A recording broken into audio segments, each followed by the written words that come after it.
याजूज माजूज। याजूज माजूज दो कबाइल के अरबी नाम हैं। याजूज माजूज यूरोप के जुबानों में गाग और मैगाग के नाम से मशहूर हो गए हैं।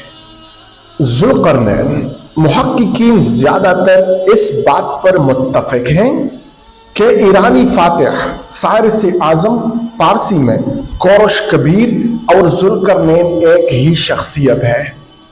चुनांचा सैयद अब्बुल आला मौदूदी रहमहुल्लाह लिखते हैं कि मोतबर तारीखी रिवायात के मुताबिक जुल्करनैन वो कोरश कबीर मतलब सारिस आजम ही था जिसका उरूज 549 कबले मसीह में शुरू हुआ।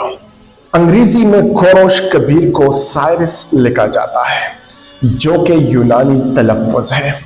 उसने चंद साल के अरसे में ईरान और एशियाई कोचिक को मुसख्खर करने के बाद बाबिल को भी फतह कर लिया, जिसके बाद कोई ताकत उसके रास्ते में मुज़ाहिम ना रही। उसकी फतूहात का सिलसिला सिंध मौजूदा तुर्किस्तान, इसके बाद लीबिया, मिस्र और साथ साथ यूनान और मकदूनिया तक पहुंच गया और शुमाल में उसकी सुल्तनत अफ़ाज मतलब कोहिकाफ और ख़वारज़म तक फैल गई। अमलन उस वक़्त पूरी मुहज़्ज़ब दुनिया उसकी ताबिअ थी।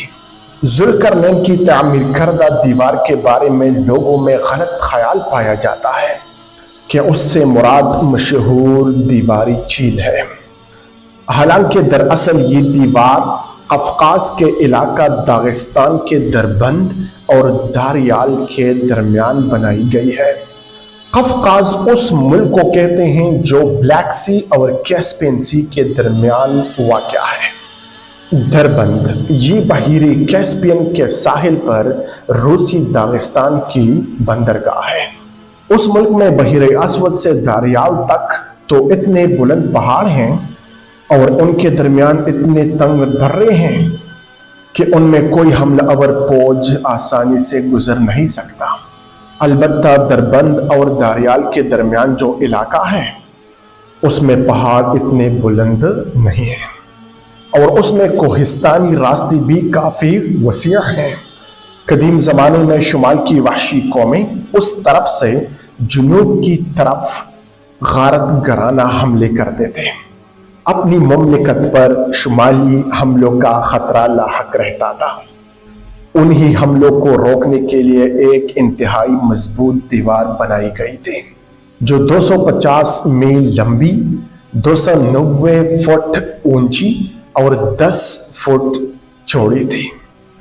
मुसलमान मौर्रिखीन और जोग्राफिया नवीस इसी को सद जुल्करनैन कहते हैं और उसकी तामीर की जो नौइयत कुरानी मजीद में बताई गई है उसके आसार अब भी वहां पर पाए जाते हैं। इब्ने जरीर और इब्ने कसीर ने अपनी तारीखों में और याकूत हमवी ने अपनी किताब मौजज़ुल बिल्तान में इस वाक़या का हवाला दिया है कि हज़रत उमर रज़ियल्लाहु अन्हु ने अज़रबैजान को फतह करने के बाद 22 हिजरी में सुराका बिन अमर को बाबुल अबवाब मतलब दरबंद के मुहिम पर रवाना कर दिया और सुराका ने अब्दुर्रहमान बिन रबिया को अपनी मुक़द्दिमतुल जैश का अफसर बनाकर आगे भेजा।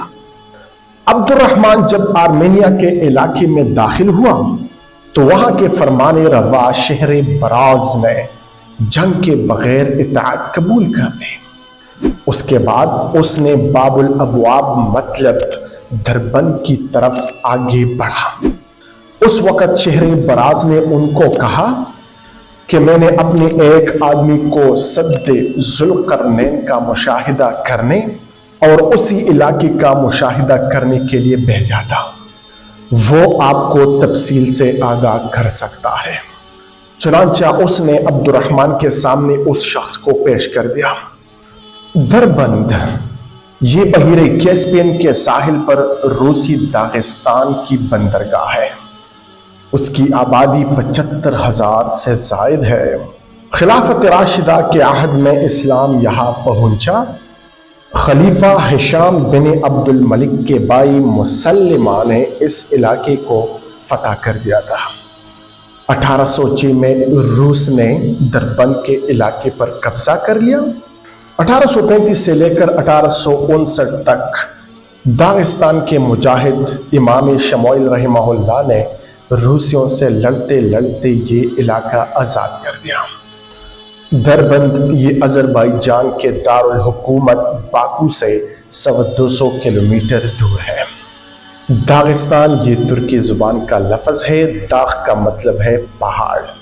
दरबंद के मगरिब में कोह काफ का पहाड़ी सिलसिला है, जिसके एक दर्रे में ज़ुल्क़रनैन ने याजूज माजूज को रोकने के लिए एक सद मतलब दीवार तामीर की थी। तो आज तक ये हमारा वीडियो याजूज माजूज के हवाले से मैंने आपको इन्फॉर्मेशन दी। उम्मीद करता हूँ कि ये वीडियो आपने पसंद की होगी। अगर वीडियो पसंद आई हो तो अपने दोस्तों को ये वीडियो शेयर करें ताकि वो भी इन इन्फॉर्मेशन से मुस्तफ़ीद हो सके। और अगर आपने अभी तक हमारे चैनल को सब्सक्राइब नहीं किया है तो बराह करम हमारे चैनल को भी सब्सक्राइब करें ताकि हमें हौसला मिले और इसी तरह के इंफॉर्मेटिव वीडियोज़ आपके लिए बनाते रहें। तो वीडियो देखने का बहुत ज़्यादा शुक्रिया।